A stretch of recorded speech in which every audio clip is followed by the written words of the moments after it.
Okay. Gold, saan ka ba pupunta? No? Ano kayo? Sa tingin nyo, saan pupunta si gold? No? But let us do top-down analysis. Ano? Kung makikita nyo, o makikita natin, talagang on a monthly time frame, gold are bearish. No? From opening dito, yan, opening yung price na yon. Dito, nag-opening yung price dito, and then ito naman ngayon, from opening yung price dito, so bumababa talaga. Yan. Close, bumababa yung closing niya. So, hindi lang masyadong halata, pero bumababa talaga yung si gold. On a weekly time frame, yan, we have this previous month low. Lumalabas galing siya sa taas, ayan. Galing sa taas. Bumabagsak siya na ganyan. Although na may rejection dito, as of now, makikita natin yung candlestick na to on a weekly, bearish. Kumbaga, kung titingnan natin si weekly, bearish siya. Kung may buntot man yan, maaaring yan ay pullback on the lower time frame. Daily. Sa daily, makikita natin ito, high, lower high, lower high, lower high. Ito ngayon, medyo nag-sideways. Nag-sideways siya. Pero, ando pa rin yung rejection. unlike nito, no? Unlike nito, no? Talagang solid yung candle. Ito, rejection. So, parang lumalabas ito is liquidity sweep. Ito, mga equal low. Equal low, may mga resting liquidity dyan na talagang pwede niyang i-sweep. On a daily time frame, titingnan natin yung kwan. So, mayroong buyer's rejection. Saan? Saan na rin, diba? Dito nag-open. So, pwedeng mag-act ito as a strong support, as strong resistance. And then, since ito ngayon ay equal low, mga equal low ito, below. So, pwede yan is balikan yan. Kasi, pag titignan mo talaga, ayan yung trend. Ayan yung market structure. Yan. Diba? Market structure is downtrend. And then, I keep on telling you na pagka napapagod kayo, huwag kayong mag-trade kasi hindi nyo makita. Ako suddenly, bigla ako nakita. Pagdating ko ngayon na natulog ka agad ako. Pahinga ko talaga. And I'm very, nakakapagpahinga ako. Kayo, nung nakikita nyo. So, i-comment nyo kung ano yung nakikita nyo para maging healthy yung video natin. Pagtulong-tulungan natin na ma-analyze yung market. I hope na yung makakapanood nito mag-comment kung ano yung nakikita mo. The same din na nakikita mo.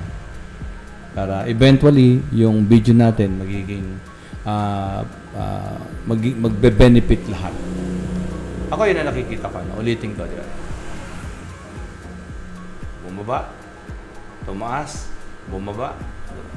So, the candlestick is keep on creating lower low. Then dito nagkaroon ng equal low. So, sell side liquidity. And then high, lower high, lower high, lower high. Then nagkaroon ng konting sideways pero liquidity sweep lang. Why? May rejection. No? And then nag-bounce dito. Buyers. Pero nandito pa rin siya. This could act as strong resistance. Itong area na to. Then we need to go down lower time frame. Then comment kung yun din yung nakikita nyo.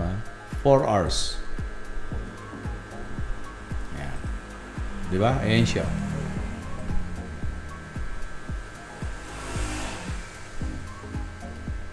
Fair value gap. Diba? Fair value gap. And then, discount. Previous month low. Liquidity sweep. Ayan. Zoom in natin. Diba? Ayan siya.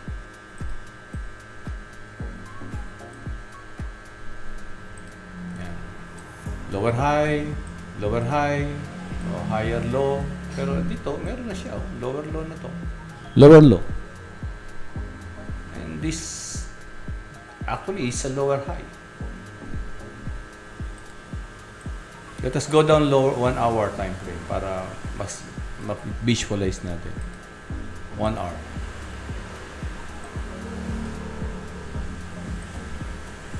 So, yan. Higher high. So, this is the impulse. Ito yung fair value gap na binabalikan niya. Ito yung downtrend. This is the external structure. Yan. And these are the internal structure. Ang internal structure niya is downtrend. So, 15 minutes, tingnan natin. 15 minutes. Sa 15 minutes, ayan, no, high, lower high, lower high. Higher low, lower low. Ayun.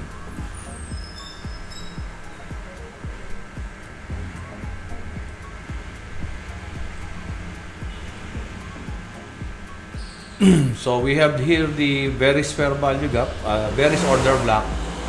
And then ngayon ay 6 p.m. na. End of the London kill zone. So most likely we wait for the New York kill zone from 8 p.m. to 11 p.m. Kung magkakaroon ng clear rejection dito.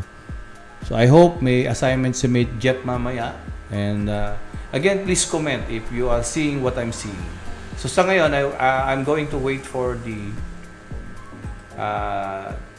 price dito na magkaroon ng CRT setup. CRT setup sa 1 hour time frame. No. And then the moment na makita ko yung CRT setup sa 1 hour time frame, then punta na ako ng 15 minutes. Comment kayo kung sino hindi nakakaintindi ng CRT o hindi nakakakuha. Then we can make another video for that CRT. And good luck mamaya sa ating mga trade. Again, please share and comment our video para mas dumaming panood.